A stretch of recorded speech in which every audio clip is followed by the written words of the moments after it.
Chicken donut பண்ணுறதுக்கு ஒரு mixie ஜாரில் போன்லெஸ் சிக்கன், அப்புறமா வெங்காயம், பச்சை மிளகாய், மல்லி இலை, வேக வச்ச உருளைக்கிழங்கு, சில்லி ஃப்ளேக்ஸு, மிளகுத்தூள், கரம் மசாலா, அப்புறமா இஞ்சி பூண்டு விழுது, தேவையான உப்பு, 2 ப்ரெட்டு இவ்வளவும் சேர்த்துட்டு பேஸ்ட்டு மாதிரி அரைச்சி எடுத்து வச்சுக்கோங்க.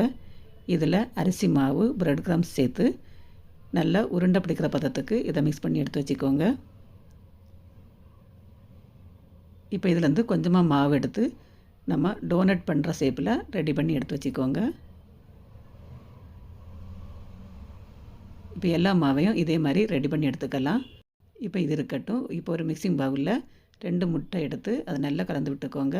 அதில் சில்லி ஃப்ளேக்ஸ், அப்புறமா தேவையான அளவு உப்பு சேர்த்து நல்லா கலந்து விட்டதுக்கப்புறமா நம்ம ரெடி பண்ணி வச்சிட்ருக்கிற டோனட்டை இதில் டிப் பண்ணிவிட்டு ப்ரெட் க்ரம்ஸை நல்லா அப்ளை பண்ணதுக்கப்புறமா ஃப்ரை பண்ணி எடுத்திங்கன்னா சூப்பரான சிக்கன் டோனட் ரெடி.